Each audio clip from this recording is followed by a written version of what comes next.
Dear student, आज अपने बात करते हैं IPR 311 किन की? IPR 311 की। तो उन पे अपने बात करते हैं आज ऑब्जेक्टिव क्वेश्चन। कौन से क्वेश्चन? जो ऑब्जेक्टिव क्वेश्चन 1 नंबर में आते हैं पार्ट ए के अंदर। तो उनमें अपने जैसे मोस्ट क्वेश्चन क्या है, जैसे अपने बात करते हैं क्वेश्चन कैसे आते हैं इसमें IPR में। ए जनरल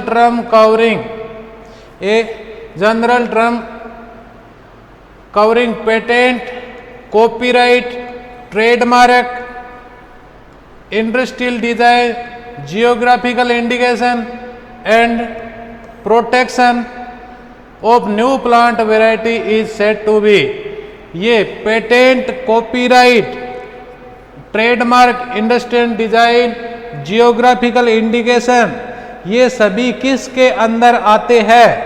ठीक है, ये किसके अंदर आते हैं भाई? आपको ये पूछा गया है भी जनरल टर्म, ये जो जनरल टर्म है पेटेंट हो गया, कॉपीराइट हो गया, ट्रेडमार्क हो गया, ठीक है, इंडस्ट्रियल डिजाइन हो गया, जियोग्राफिकल इंडिकेशन हो गया, या न्यू प्लांट वेराइटी, ये किस में आते हैं? ये जनरल क्वेश्चन है, ये 100% आने वाला है। ऐसे ही क्वेश्चन आते हैं इन IPR के अंदर, नॉर्मल क्वेश्चन आएंगे। ठीक है, तो इनमें किस में आता है? इनमें ऑप्शन दे रखा है आपको, एक ऑप्शन दे रखा है IPR, ठीक है, इंटेलेक्चुअल प्रॉपर्टी राइट। दूसरा ऑप्शन दे रखा है PBR, तीसरा दे दिया FR, चौथा दे दिया नन ऑफ दीज। इनमें से कोई नहीं। तो ठीक है, आपको बताया था भाई प्लांट जैसे patent, copyright, trademark, geographical indication या इंडस्ट्रियल डिजाइन या protection of new plant variety, ये किन के अंदर आते हैं? तो ये आते हैं IPR के अंडर आते हैं। ये जनरल टर्म है, ठीक है, तो ये किस में आएगा? IPR के अंदर ऑप्शन नंबर 1। कौन सा? Option number 1। ठीक है, ध्यान से देख लेना, सभी मोस्ट इंपॉर्टेंट क्वेश्चन है जो पेपर के अंदर आने वाले हैं। आपका सब्जेक्ट नया लगा है। अब बात करते हैं अपने क्वेश्चन नंबर 2 की। ठीक है, वर्ल्ड इंटेलेक्चुअल प्रॉपर्टी डे। ठीक है, वर्ल्ड इंटेलेक्चुअल प्रॉपर्टी दिवस कब मनाया जाता है?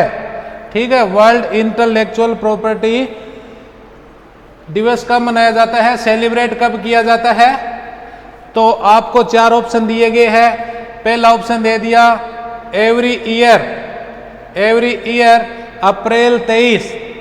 ठीक है, उसके बाद में दे दिया एवरी ईयर अप्रैल 24। उसके बाद में दे दिया आपको एवरी ईयर अप्रैल 25। उसके बाद में दे दिया एवरी ईयर अप्रैल 26। आपको बताया था भाई प्रति वर्ष 26 अप्रैल को विपो दिवस बनाया जाता है। ठीक है, मोस्ट इंपॉर्टेंट क्वेश्चन है, ध्यान से सुन लेना। विपो दिवस कब मनाया जाता है? 26 अप्रैल को प्रति वर्ष मनाया जाता है। हर साल 26 अप्रैल को मनाया जाता है। तो इनका ऑप्शन नंबर 4, कौन सा? Option number 4 right.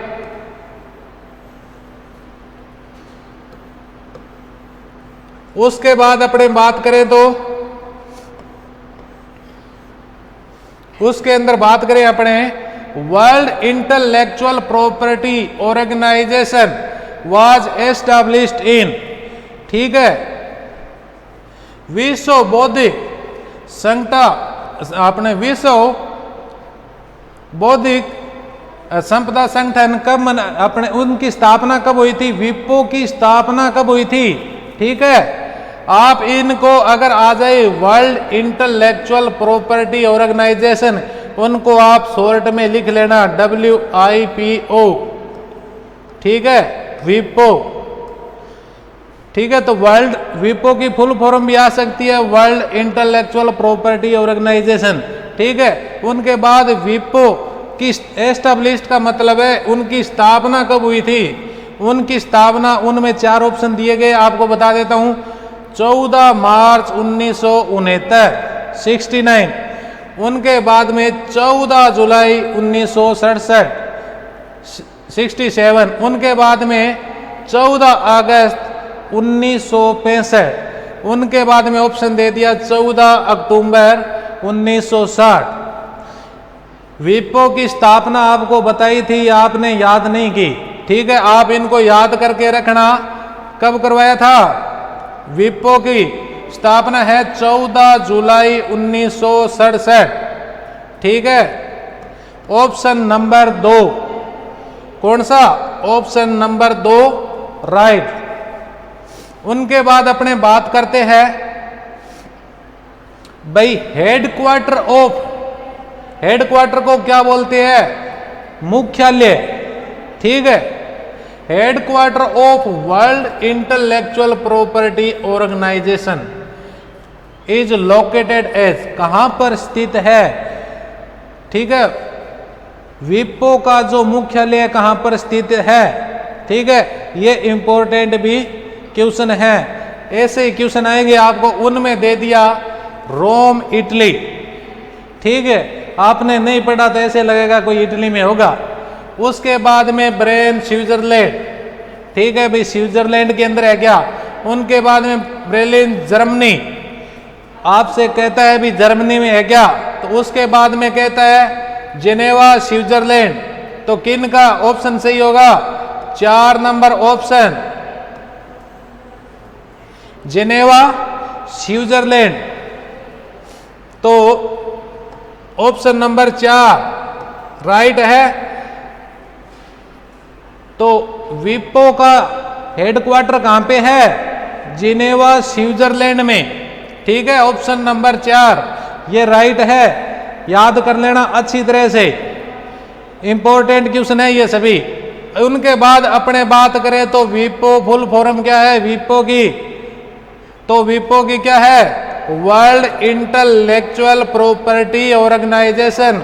ये भी आपसे क्वेश्चन पूछ सकता है तो भाई विपो की फुल फॉर्म क्या है, 4 फुल फॉर्म दे सकता है, उनमें से गलत कौन, अपने सही कौन सी है, ठीक है। 3 गलत दे देगा, 1 सही दे देगा, या खालिस्तान में दे देगा भाई विपो की फुल फॉर्म लिखो आप। उनके बाद अपने बात करते हैं नंबर 6 क्वेश्चन, उनमें बात करते हैं World Intellectual Property Organization is specialized agency of, जो विपो स्पेशलाइज्ड एजेंसी किन की है, विशिष्ट शाखा किन की है, या विशिष्ट एजेंसी किन की है, तो उनमें ऑप्शन दे दिया आपको। नंबर 1 है यूनाइटेड नेशन, उनके बाद में दे दिया यूनाइटेड नेशनल सिक्योरिटी कोर्ट, ठीक है। उनके बाद में दे दिया यूनाइटेड नेशनल इकोनॉमिक काउंसिल, उनके बाद में दे दिया यूनाइटेड नेशन सोशल काउंसिल। उसके बाद आपको बताया था भी विपो स्पेशलाइज एजेंसी किन की है, यूनाइटेड नेशन की है, किन की है, यूनाइटेड संघ की, ठीक है, यूनाइटेड नेशन की। तो उनमें ऑप्शन नंबर 1 कौन सा, option number 1 right. World Intellectual Property Organization in specialised agency किन की है, यूनाइटेड नेशन की। उनके बाद बात करते हैं अपने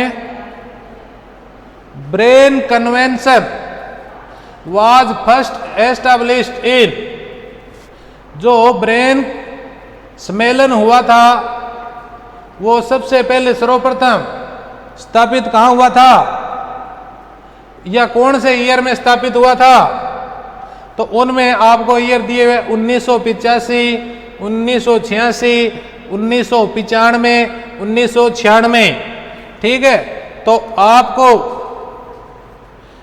brain convention was first established कब हुआ था, ये हुआ था 1986, ऑप्शन नंबर 2 राइट।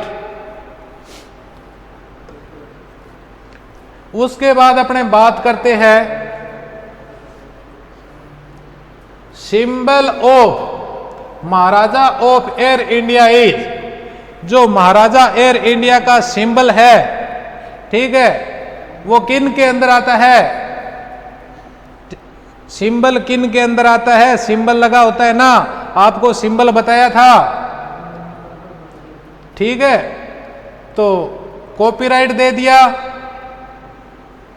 उसके बाद में पेटेंट दे दिया, उसके बाद ट्रेडमार्क दे दिया, ऑल ऑफ द अबव। ये कहता है भाई चारों के अंदर ही है, तो उसमें सिंबल किन के लिए है? ट्रेडमार्क के लिए।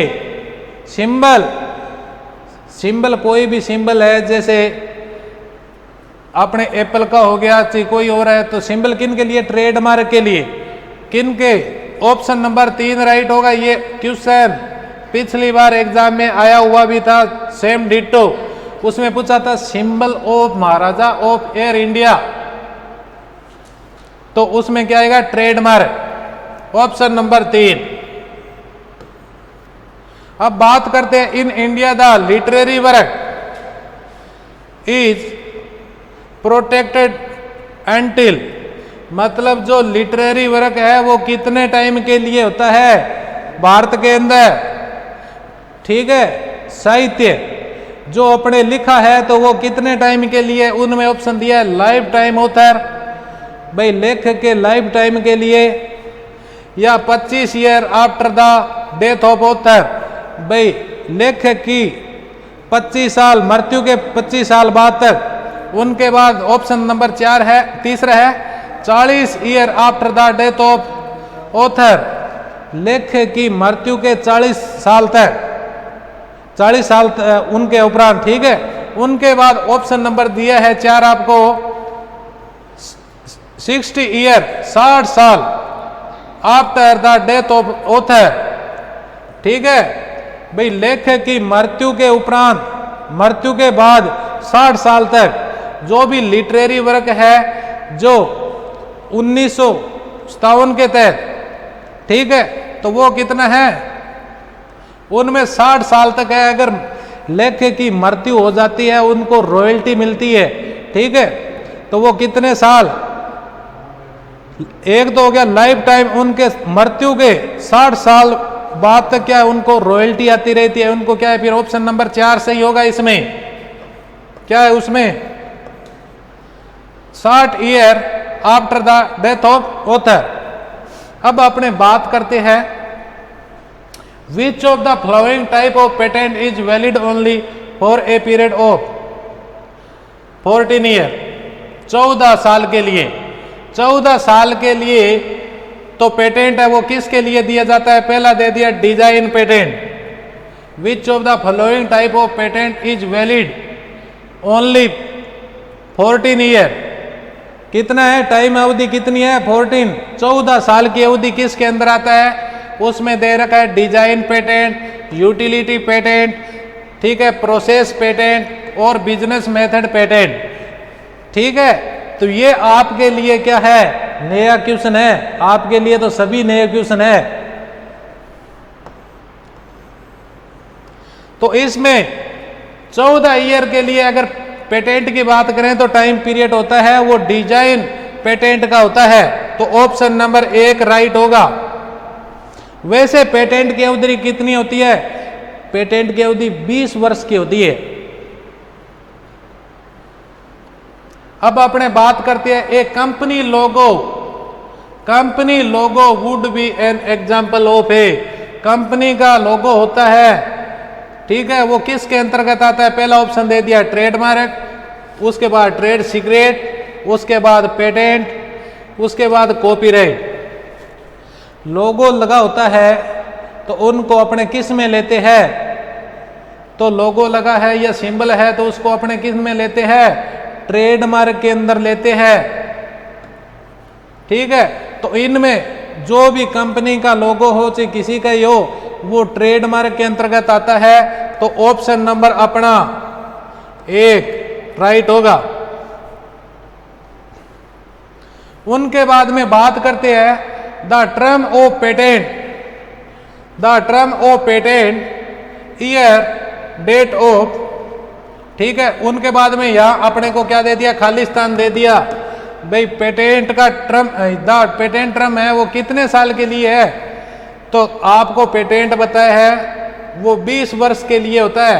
ईयर डेट ऑफ उसमें आ जाएगा, ईयर डेट ऑफ मतलब है फिलिंग एंड एप्लीकेशन, क्या आ गया, फिलिंग एंड एप्लीकेशन।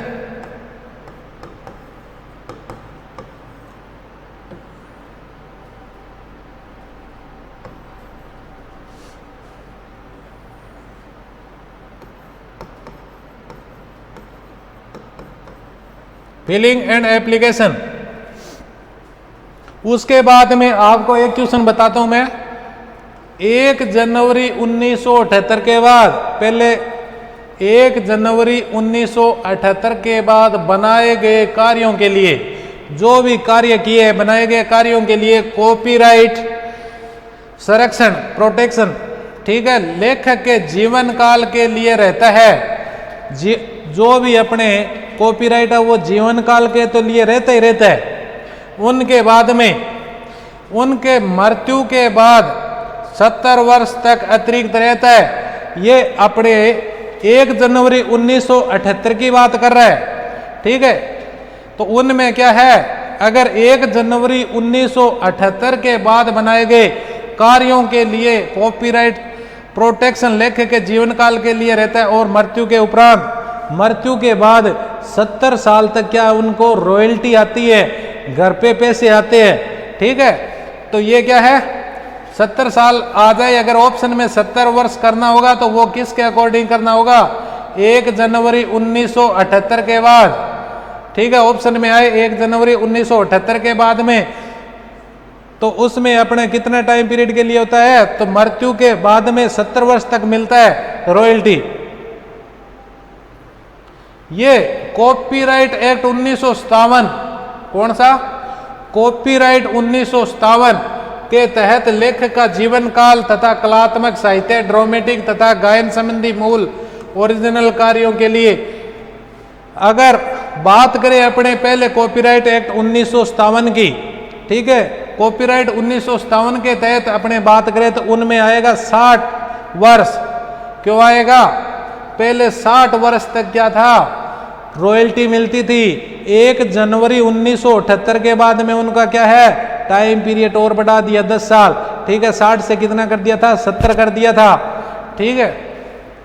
ध्यान में रखना, 1 जनवरी 1978 के बाद में रॉयल्टी उनको क्या है, टाइम पीरियड कितना हो गया, एक तो लाइफ टाइम हो गया ऑथर का, उनके 70 साल बाद, मृत्यु के 70 साल बाद तक क्या उनको रॉयल्टी आती रहती है। तो कॉपीराइट एक्ट 1957 के तहत कितनी है, 60 वर्ष तक है उनका क्या है, ओरिजिनल कार्यों के लिए आगे तक रहता है, क्या रहता है, रॉयल्टी के लिए उनको क्या है, रॉयल्टी मिलती रहती है। उनका जो भी है, जो भी किताब लिखी है, कुछ लिखा है, तो वो क्या है, 70 वर्ष तक उनके घर पे क्या है, रॉयल्टी आती है। अब बात करते हैं 15 नंबर क्वेश्चन की।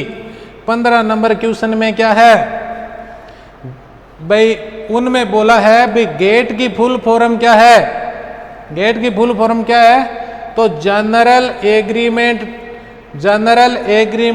On tariff and trade, general agreement on tariff and trade, क्या है, general agreement on tariff and trade, ठीक है, याद रखना। उनके बाद में अपने बात करें क्वेश्चन नंबर 16, दार्जिलिंग टी, कौन सी टी, दार्जिलिंग चाय, word and logo in an example of, Darjeeling चाय का आपको एग्जाम्पल दिया था भाई, दार्जिलिंग चाय किन में आती है, ठीक है। दार्जिलिंग चाय वैसे तो किस में आती है, जियोग्राफिकल इंडिकेशन के अंदर आती है, भौगोलिक संकेत के अंदर, ठीक है।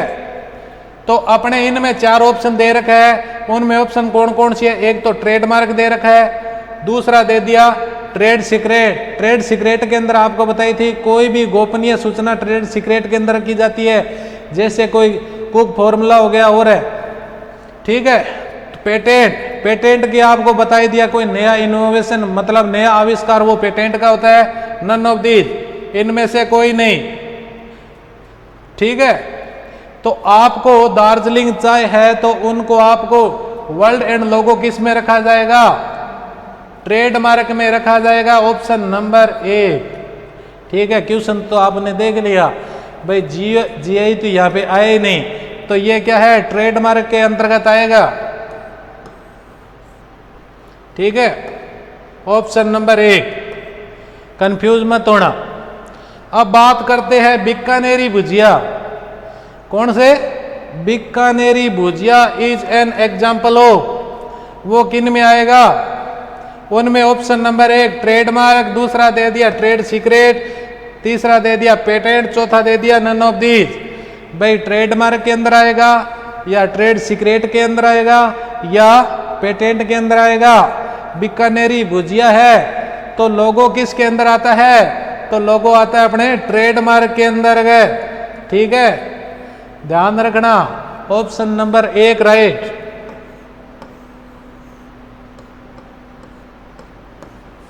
उसके बाद अपने बात करते हैं, which of the following is the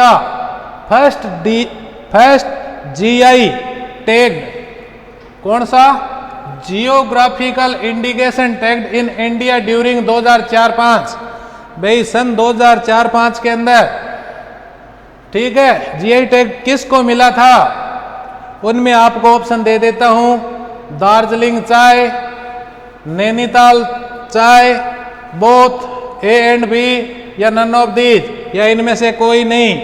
तो आपको बताया था एक दिन क्लास में, which of the following is the first GI tagged in India during 2004-5 में दार्जिलिंग चाय को क्या है, शामिल किया गया था, फर्स्ट जीआई टैग उनको दिया गया था, किसको, दार्जिलिंग टी को। तो ऑप्शन नंबर 1 राइट होगा, ठीक है।